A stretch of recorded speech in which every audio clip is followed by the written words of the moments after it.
good day all. Ira Epstein with your financial market wrap-up, and this wrap-up is for Monday, the 27th of June, 2022, about 4:15 p.m. Central Time. I'm very early.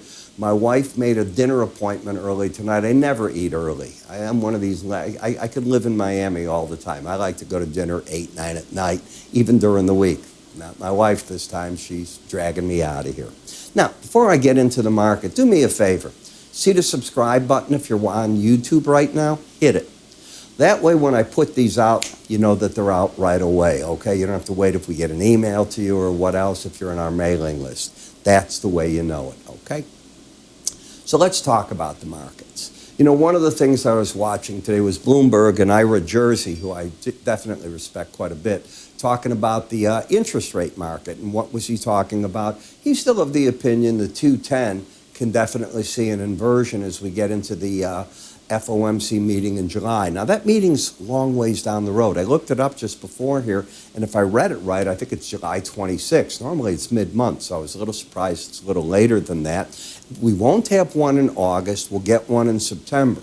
So the big question for the Fed is going to be, okay, they'll go their 75 basis point hike probably in July. I would say it's baked in, like 90% probability. It could change. I mean, that's still a month away, so anything can happen.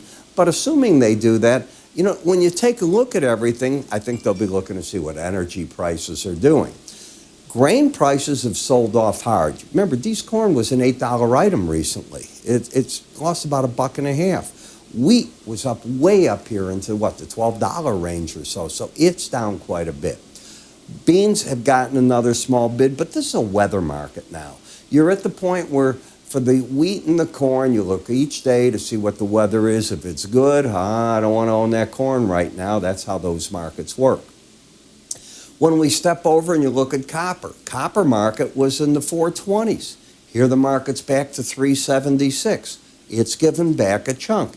Those things will weigh on the Fed. Commodities in and of themselves, just a portion of a good. You know, when you see a 14% wage increase from United Airlines that we saw recently, that to me is very important. I read an article about rentals properties, okay? You go to get an apartment. They're having bidding wars for rental properties because people don't have enough money necessarily to qualify to buy a home. So that's going on. That's inflationary as can be. So we're sort of torn here between commodities coming down, wages still getting, I think, strong bids in them, and then you hear these things on rent, and then, you know, I go, wow, what is going on there? When I look at the S&P, you're in a corrective mode. I think we're in a bear market. Bear markets bounce. Not every day, but they bounce. Nothing goes in a straight line down as nothing goes in a straight line up. You had corrections along the way, you see that, but you stayed over the red line, which is the 18-day average of close to be bullish, and now you're staying under it to be bearish. Could you get a rally on some crazy event and get back to the 18-day average? Yes. Do I see anything on this chart turning this bullish, though, in the longer term? Not one thing. When I take a look at what the chart action is, okay, you come down just the way you did here. You get one of these bounces that carries you. Now, in this case, we got over these highs. Right now, it doesn't look like you have the power to do that, all right? It looks to me like the market is starting to stall a little bit. We have a lower low and a higher high. Should have moved that arrow, and I made a mistake. I didn't move these. Where are you stalling? At the 18-day average of closes. Same thing going on here. These arrows are wrong, my fault, but we'll keep going. It doesn't matter. Why? When the market stepped in here, and maybe what I should do is this to just show you my thought process. Here we go. When you crossed right here, you broke the pattern of lower highs and a lower low. That changed everything, and you go neutral. The first spot on a chart that goes neutral is when you retest the line in the sand, the 18-day average of closes. And I know some of you diehards will tell me you like the 20, others will say the 21, and there are services that even optimize market by market, which is the best one to use. Does it really matter? The differences are so minute that I gave up on that years ago, and I said, you know, you don't need that. I think the 18 works across the board in both the futures, spiders, ETFs in the stock market. I like it. And I've used it for how many years? 50. I modified different moving averages. Oh, God, I was probably 3 years into being a broker, and I've been a registered broker since '69. So it's quite a few years that I've been at this, and always an analyst. I was so fortunate. I was on the floor of the exchange when there was the screaming, the yelling. I ran a big trade desk at that point. I really moved up the ladder very fast, became a floor broker at one point in my career. Didn't like that. The guy next to me offering 500 of something, and I wanted to buy 5. I'd get scared off. That's just nature. It's bluff poker in the pits, and I was right on my 5. Just how it works. I found that getting away from that, not hearing that noise, for me, was the big key. People said, nah, the floor is where it's at. Not for everybody. When you look at the Nasdaq, I didn't move these either. So you have a lower low, higher high. You broke the downtrend there. I'm sure I did this and missed it here. Same thing. I don't know how I did that, but I did. I got it right in the Russell. What can I tell you? But all just went back to the 18-day average, and what are they doing? As a group, they're basically stalling out, and if they're stalling out there, that means on the way down in the VIX, you're into the key support of the 18 and the 100-day average. That's a reason on the correction to think this is a zone where the market might hold. It is not a reason to buy saying, oh, it's going back up. The trend is down. The bias is down. If this gives ground here, you open the door up for 23.65. And if that door does open, you're probably going up in the stock market. If this door is shut and you start moving back over today's high, it's a good sign that we've called it right, that you just rallied into the resistance in the stock market. In the T-bond market, notice how you closed over the 18-day average 2 days and right back under it. So what the market is doing now is it's saying, prices seem to be capping themselves here. We're waiting for another technique to play. If you bought the market at the 18-day average, where are you going to put a stop? Under this low here? Come on, that's so much risk. No, I don't think the pros are in it. I think this was a contra-trend move, went to the 18-day average, neutralized the downtrend. Now it's looking to tell us what is the next trend going to be. I think the same thing happened in the bonds. You had your breakout. You lost the embedded reading, and this is so important when you lose these readings. It's often a sign that prices are going to make a move back to the 18-day average of closes or another key moving average. I teach this all in my enhanced course, but let me just show you. So you've got your numbers. They're just going sideways here under 20, several days or more, and you get a settlement at 25. The odds are strong that price and the 18-day average are going to make a run at each other. It could have been a different moving average, but in this case, it was the 18. I made a mistake here. Sorry about that. Let's get to this. And here's what the market did. And I know you don't believe it, but I do. And I think that's where it's going to go. Gets there.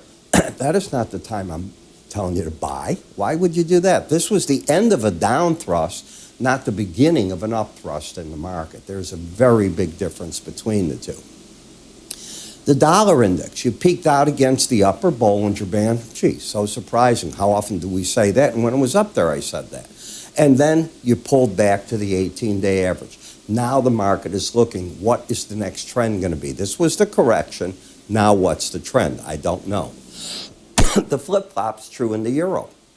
You'd been down the same way at the lower Bollinger Band. You started your move up. You went to the 18-day average. Which way's next? Let the market tell us. Then we get to the British pound. We've got lower lows, and with the current action, a higher high. You have no trend at all. Where's the resistance? You don't see it at the 18-day average on the first rallies back there. If you don't, I don't know how I'd make anything more sense to you. I don't see anything here in Bitcoin. The market is still, to me, trying to work its way lower. Down today, if you can see. This is the SEP down 485. July's the one where more people are trading. In the Brent versus WTI crude, market's just hanging here at about a $5, $6 difference. Nothing that I see there. August, you got down to the lower Bollinger Band in this market in an oversold area, and the market held.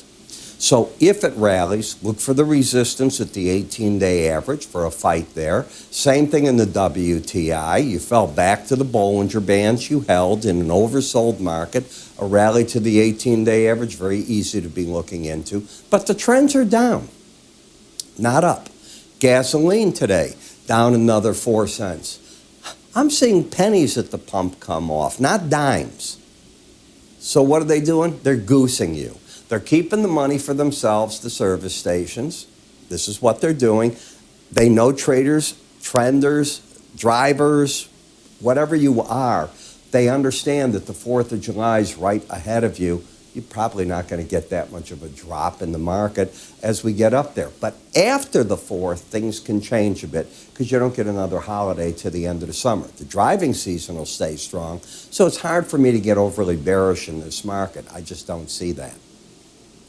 Last, natural gas. What's this market waiting on? Well, we know that it lost 16% of American exports when the Freeport terminal had an explosion, and it's not going to be ready until the latter part of this year to operate.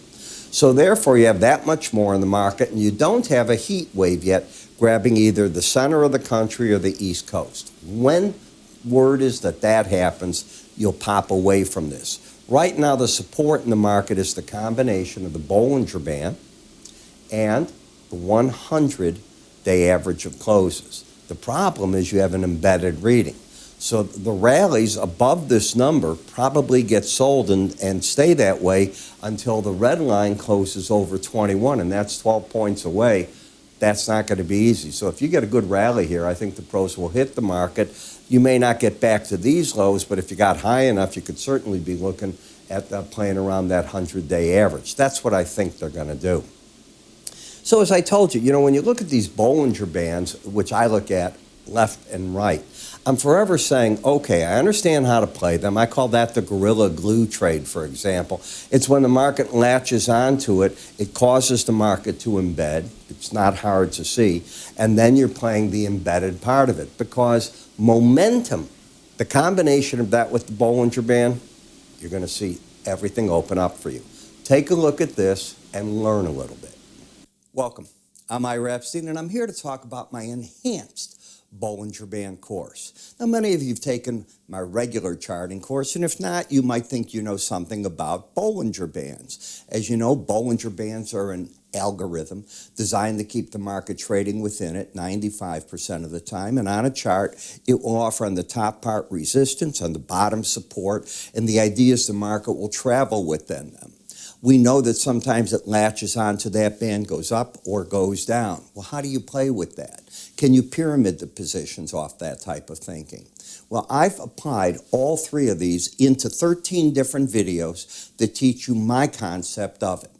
And from that concept, you're able to work with weekly charts and or daily charts. The 13 videos, each about 7 minutes long. The idea here is not to put you in school forever, but to teach. Now, if you haven't tried my complete futures research, I throw that in as well. Whether you've tried this or not, I think it's worth taking a look at. I think you're going to learn something from there. That research, by the way, covers twice daily market updates for you and access to what I call window envelope numbers, which I think are very important when looking at these Bollinger Bands. The next part is a trial to our charting software so you can make your charts look the same way that mine do. It's that simple. Where do you go with it and how do you get all this? It's simple. You go to our website, www.iraepstein.com. If you go to the word education, everything you need is answered there. You can also call my staff. They'll be happy to help you get set up. I'm Ira Epstein on the road to your education.